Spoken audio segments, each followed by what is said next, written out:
Okay, where are we? We are in Berlin, and it's 1933. Four men with black painted faces and red lipstick smeared on richly were standing on the little stage in Zur Katzenmutter with their jazz instruments. They played terribly bad and tried to conceal it with silly acts on their instruments. A balloon was inflated from a saxophone, a pistol fired at the beat of the drum. The audience was excited.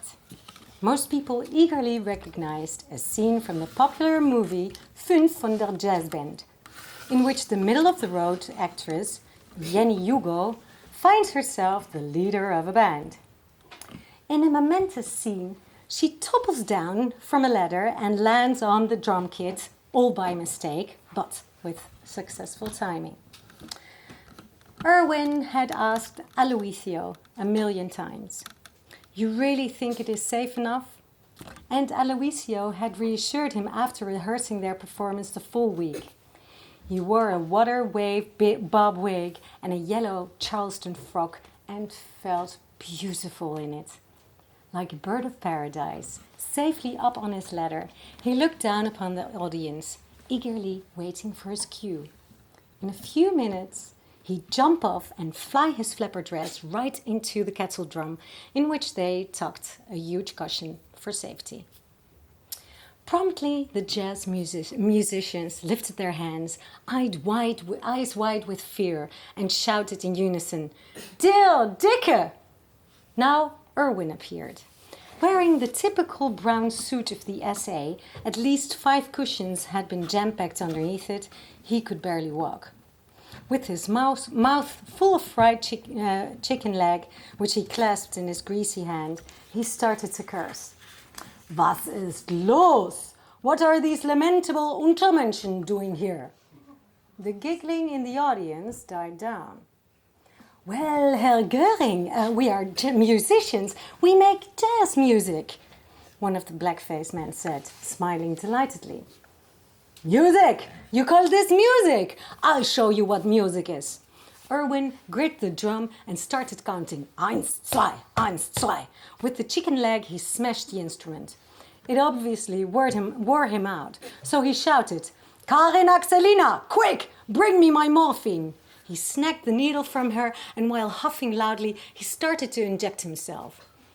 Although they had been through the whole play several times, Aloisio hadn't envisioned it like this. There was an uncomfortable anger in Erwin's performance. From his place high up on the ladder, Aloisio saw some people in the audience look away in embarrassment. Finally done with shooting up, Erwin continued, "Und jetzt, we will not tolerate this any longer. We will clear the dirtiness out of Berlin." Again he called for Karin Axelina, who came with a bucket and a mop. They started to rub off the makeup from the musicians' faces, who endured it passively. When they were all white, Erwin clapped his hands. "Good, this is how it should be. Musicians have to be white, even if they cannot play jazz. Let the youth of our nation not know the difference between dancing and marching."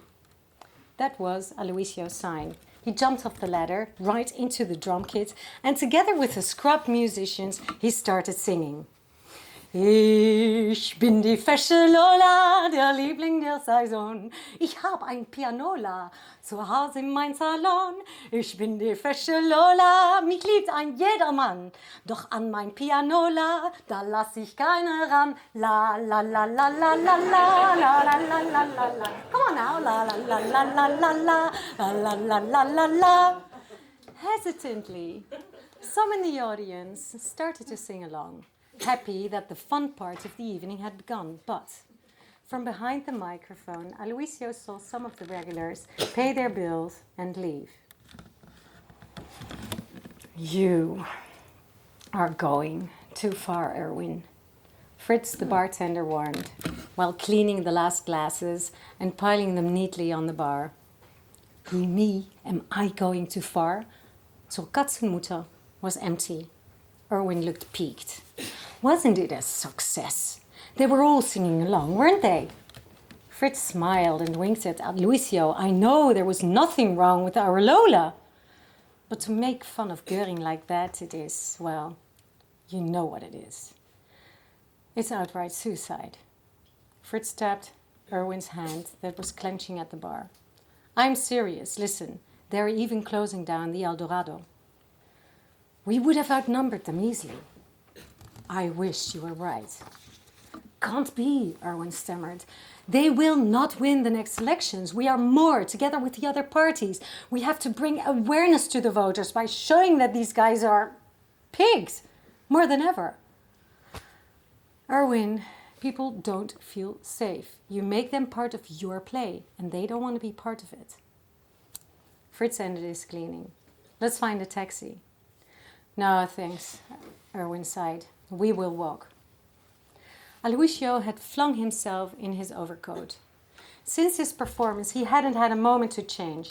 There were people wanting to talk, promising him recordings, gigs, always ending with the question what his plans were for later that evening. Maybe, in fact, he hadn't wanted to change. It felt so much better to be ein Jenny or a Lola. But now, out on the desolate streets, he cursed his high heels.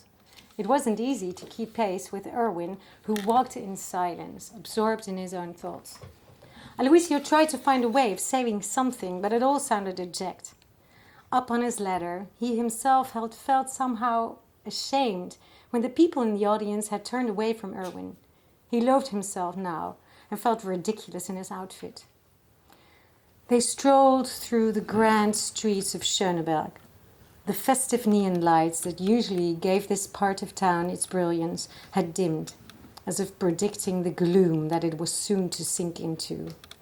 The wind caught the corners of the placards that filled any blind wall, obtrusive slogans shouted in Gothic printing, Arbeit, Freiheit, Brot.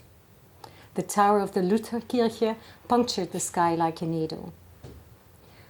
Under a street lamp, 3 men wearing the notable brown suits were blowing smoke into the air. When Erwin and Aloisio passed, the men whistled between their teeth, making a rude comment. Arschlochs, Erwin muttered. What did you just say? The lankiest guy started to walk along. The other 2 guys, big like boxers, followed. I heard what you just said. You are calling me names, and that is not a wise thing to do. Erwin started to walk faster, getting a few steps ahead of Aloisio. Mind your own dirty business, he grunted. Now the lanky guy stopped him. Dirty? What do you mean, dirty? We are actually helping the good German people to clean the filth. He signaled the other 2 guys to grab Aloisio's arms. And let us start with this bitch here. She looks like she needs a good washing. Aloisio could smell a strong scent of beer and felt alarmed. But before he knew it, he was already pulled into a dark end alley. Behind him he heard a whack. The body hit the ground. He struggled to free himself, but his arms were held as if clamped in a vice. The 2 boxer type pushed him into a small cove with his back against the door. Aloisio started kicking it madly. One guy grabbed him by the ankles. I'm first, the lanky guy said. A wild kitty, this one. Aloisio's knees were shoved apart. I'm a man, he wanted to yell, but a fat hand had closed his mouth off already. The lanky guy came closer, grinning. Who needs a whip? Not me. The boxers brayed with laughter and encouraged their leader into action. But before he could reach Aloisio, Erwin had suddenly come up from behind and hit the lanky guy with a piece of wood, who had lost his balance and stumbled. For a second he sat on the pavement.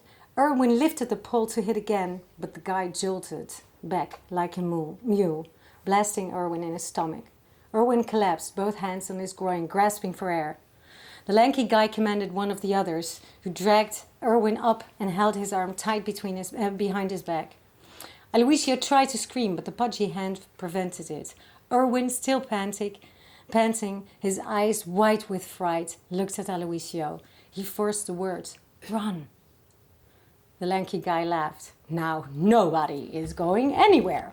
He calmly rolled up the sleeves of his shirt, took a piece of cloth out of his jacket, and took his time to wrap it around his fist. Ha! You think you can stop me? He hit Erwin in the face. And you think you can stop us? He hit again and again until Erwin fell over. The lanky guy started to kick him in the stomach. He lifted his foot and it crashed down on Erwin's jaw. Aloisio heard the horrid sound of something breaking. They will kill him, he realized. Within all his force, he tried to wriggle himself loose. The guy who held him lost control and had to grab his arms with 2 hands. He looked Aloisio in the face. Then Aloisio threw his voice. Without moving his lips, he hissed. The sound seemed to come from underneath, from somewhere on the ground. For a split second, the guy looked at his feet and loosened his grip. Aloisio snatched the stiletto out of the pocket of his overcoat. To be continued.